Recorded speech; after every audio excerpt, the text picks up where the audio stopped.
This is a podcast by WellHouse Church, where we talk about what it's like to be a Christian Monday through Saturday, to live as a person of faith in a culture against faith. All right.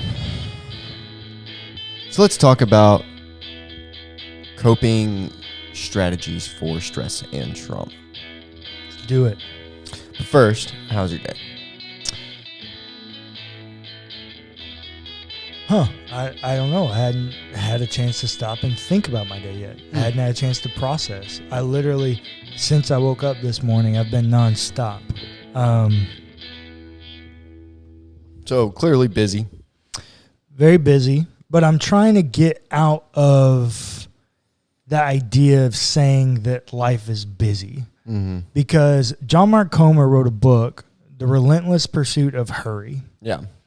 And his whole premise there is that we judge people's value based on how busy they are. Sure. Because somehow busy makes us feel important. Yeah. And I don't want to define my life that way anymore. And so I'm trying to stop talking in those categories. I'm not perfect. I still do it on accident. But if you'd asked me a year ago, if you ever asked me, how was your day? Or how are you? I'd just be like, busy. Life's busy, man. It's crazy. And part of that's because I'm a workaholic and I always take on too much and all those types of things. Sure. And I'm having to really learn the idea of Sabbath right now. Just come to a place where I now realize I cannot keep up the pace that I was at. And so I'm having to take some things out of my life, draw some things back, all those kinds of things. But I think emotionally today wasn't the worst day. Good. But also wasn't the best. It's just kind of a middle of the road day for someone who is living a life trying to deal with their trauma. Yeah. And those days can be good and can be bad, right? Like, I'll say they're better than the bad days. Yep. Those middle of the road days are worth celebrating. They are worth celebrating Because it's, Hence the reason I'm going out with our friend Jake Porter tonight. Yeah. They are worth celebrating. And I'm not celebrating the day. I'm going to hang out with my friend. But if I was having a bad day, I wouldn't be going out. Yeah. So it's worth going out. How was your day? Well, so we had a really long weekend. We did. I didn't sleep much. Yep. I slept more than I've slept in a long time this weekend. That's good. That's good. I did not. Yeah. First of all, I was sleeping in a recliner. So yeah. But between that and having to wake up fairly early to cook some breakfast and that kind of stuff, I didn't get a whole lot of sleep this weekend. And so I used today to catch up on some sleep. Good for you. Because I was struggling. And I was also up really late last night too. So hey man, that's a form of Sabbath. Just chilling. Catching up on some sleep. And that's what I did. I laid in bed most of the day, dozing in that sleep, watching Community. Good for you. Good for you. So day wasn't too bad. Wish I'd have been a little bit more productive, but it happens. You get in these points where you're just like, nah, I need to sleep. Yeah, no, I feel that. Jaw definitely feel. So coping strategies. So we spent the last 4 weeks now talking about trauma. Has it been that much? I'm not sure. So we introduced trauma. And then we did stress, acute stress. Yep. And then we did PTSD.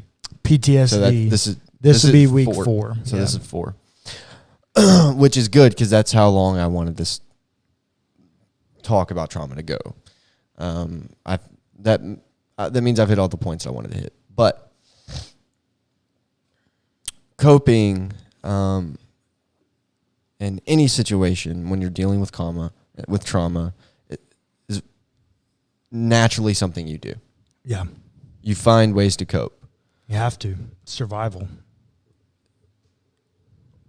But there are right and wrong ways to do that. Maybe better said, and you can correct me if I'm wrong, there are healthy and unhealthy ways. Yes. But yeah, I know it's semantics. It really is. But for people dealing with severe trauma, they're in survival mode. Sure. I mean, that's a fair point. I mean, it's hard to tell someone that what they're doing is wrong when they're just trying to survive. Right. So I was more just saying that from a general like health perspective. Yeah. You know what I mean? Yeah. But who knows? There may be people listening to this that are actually in the midst of dealing with very real trauma. Absolutely. And like telling them that what they're doing is wrong. Just, I don't know. Maybe I just think healthy versus unhealthy coping is always better language because it's much more inclusive. Yeah, you're probably right. So healthy versus unhealthy. Generally, unhealthy ways of coping are the things that you would always point to as unhealthy. Substance abuse, addictions, violence, self-harm. Sometimes things that look like they can be healthy aren't. Eating. Yeah. You can overeat. Oh, yeah. You cannot eat enough. You can work out too much, put strain on your body. You can get absorbed into the whole counting calories and macros and fitness, and it can become an idol. Yeah. Or it's just a way to push down feelings, right? Yeah. I will tell you, I've done that. One of our values at WellHouse Church is to be real. So I'll be real. There have been several times in my life in an attempt to deal with trauma, turn to alcohol or substances in general. Mm-hmm. And I can remember very vividly. Our mom came to me one day, and I was dealing with some very real trauma. And she just literally came to me and was like, "Hey, we need to talk." I was like, "Okay." And she goes, I love you and I want you to know that, but like, you're scaring me. And if you don't stop drinking, I'm going to have you committed." And I was like, "Oh, okay." Yeah. Like, yeah, I get that. We need to get this under control now. I've got to find a different way to deal with what I'm going through. And I did, largely. Mm-hmm. I mean, don't get me wrong, I still have bad days. Sure. What did we say a couple weeks ago? Trauma is always ongoing. Yep. You're never not affected by your previous traumas. And so I have bad days. Do not hear me say that I don't have bad days. I have very bad days. And some days those turn into unhealthy coping mechanisms. Yep. They're fewer and far between than they've ever been, but they still happen. And I don't, look, we're living in a broken world. We're broken people with very real issues. Yeah. It happens. It does happen. But the important thing is that now you have rooted out that unhealthy coping mechanism. Well, so it's unrooted, but weeds still pop up. Sure, of course. But you have seen it, noticed it, and are actively trying to do something different. Yes, that is true. And so, yeah, all those sorts of things, sleeping too much, oversleeping, not sleeping enough, throwing yourself into work, like all. So so the sleep thing, that's actually proven, that it's a coping mechanism. It can be. Okay, so can be and always are very different. Yeah, I never said. No, you didn't. You didn't. But when you said it, I naturally, my mind jumped there because, me dealing with my trauma, I would love to go to sleep. Well, and that's what I said, oversleeping, not sleeping enough. Right? Yeah, but mine, it's not coping at all. It actually makes it worse, not sleeping. But full transparency, I don't go to sleep because I'm afraid of my dreams. Right. And so it's actually not coping at all for me personally. Yeah. Now, I could see that there would be ways in which oversleeping or not sleeping could be coping mechanisms. Sleeping for sure, not sleeping if you're filling that time with another coping mechanism. Well, exactly. That's what it is. Whether it's you're not sleeping because you're drinking, right? You're not sleeping because you're working. Yeah, whatever your vice is chosen to be for unhealthy. Yeah, I mean, it could be any or all of those things. Mm-hmm. But what you do is you turn around once you realize it, you do your hardest not to engage in it. Wasn't that what repentance is? Yeah, absolutely. There's a whole level of grace there and restoration that's needed. Repentance is not this idea that we've done something wrong, and so we're repenting from our wrongdoing and turning away from it, never to do it again. Right. Repentance is that I've done something wrong, and I know that me continuing in this activity depreciates my experience of wholeness. And so I'm going to try my best to pursue wholeness and healing instead of this destruction. Yeah. But it doesn't mean you don't still fail. Yeah, and I would say that it's along the same lines. Yeah. Right? You see it, you recognize it, and then you actively try to do something to change it. Yes. Yes. And that means replacing it with something different. And I will say, and you can play this out for me if you think I'm wrong, but for me, it was genuinely just a process of elimination. I mean, like replacing anything unwholesome with something else until you can determine if that's wholesome or unwholesome, and then doing it over again. You know what? Did it work for you? It's still in process. Okay. But I think it is working. Well, if you think that it's working, then stick to it, right? That's the whole deal about self-determination. Yeah. There's no right answer here. You know, it's different for everybody, and you have to treat it like it is. Yeah, there's no one size fits all for how to cope with your trauma. No. It's not like you can throw on like a stretch fit on this. Yeah, right? Like, because I was thinking about it, like each of those unhealthy coping mechanisms can also be healthy coping mechanisms in moderation. In moderation.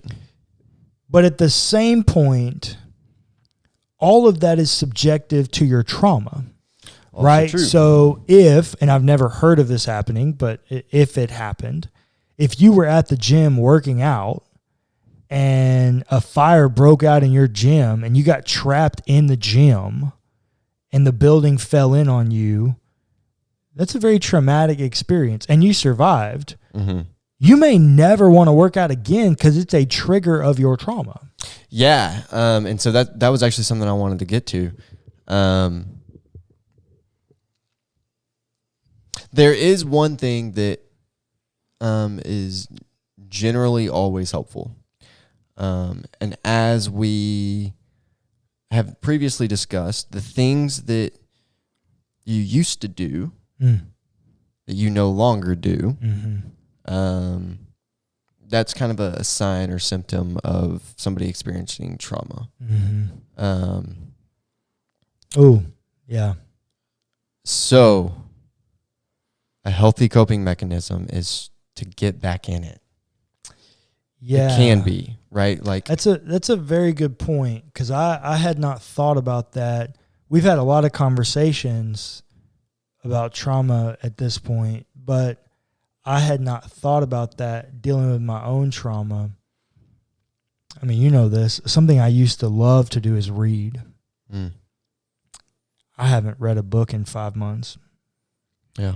Haven't read a single book in 5 months.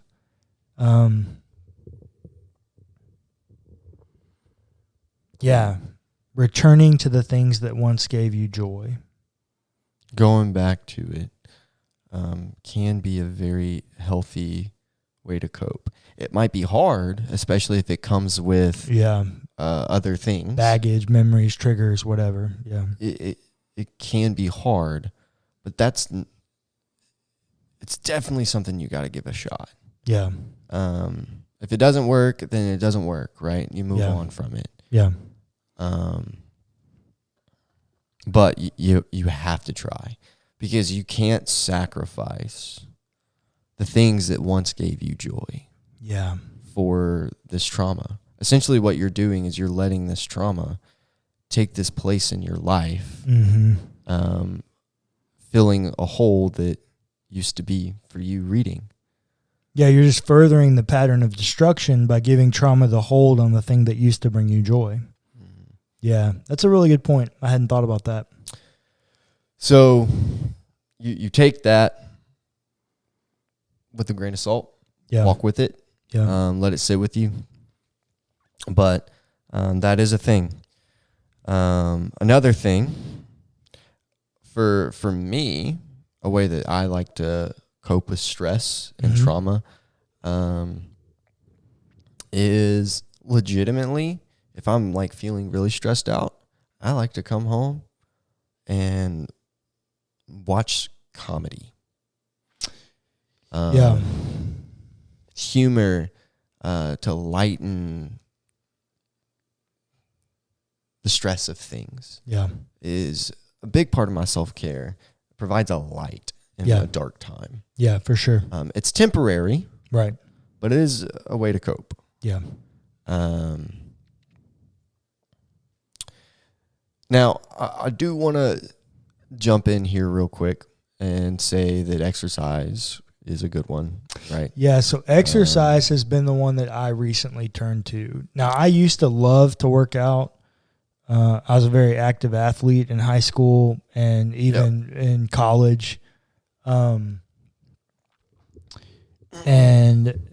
I just went through a season of life where I probably didn't work out for 4 years. Yeah. And in January, I weighed 240 pounds. Now, to the listeners that don't watch on YouTube, I'm a decent-sized guy. I'm about 6'3", depending on the day, 6'2.5", 6'3", and depending on who the person is that's measuring me. I'm somewhere in that range. But still, 240 pounds was big for me. Yeah. Today, as we're recording this, was it July 6th? It's July 5th. July 5th. Because it's Monday. I'm 210. I'm down 30 pounds from exercise. And exercise is wholesome. But for me, I will also say this is really the first time in my life, outside of organized sports, where I've chosen to exercise outside. Yeah. When I wasn't running. Now, something you also got to know, I loathe running. It's the worst thing. I don't know why anybody does it unless you love it. I love to run. If you love to run, run your souls off. I hate it. It's the worst for me. And so I think that's why I always hated exercising outside, because everybody always want to run outside. And I'm like, no. And so I've found a way to exercise outside. I don't have a gym membership anymore. I have exercises that I do and equipment that I use outside in my backyard. And that combination of returning back to exercise and being outside has been the best coping mechanism I could have ever dreamed of. Well, and we've talked about this before, about the outside thing, right? Yeah. The vitamin D, vitamin E that you get is really helpful.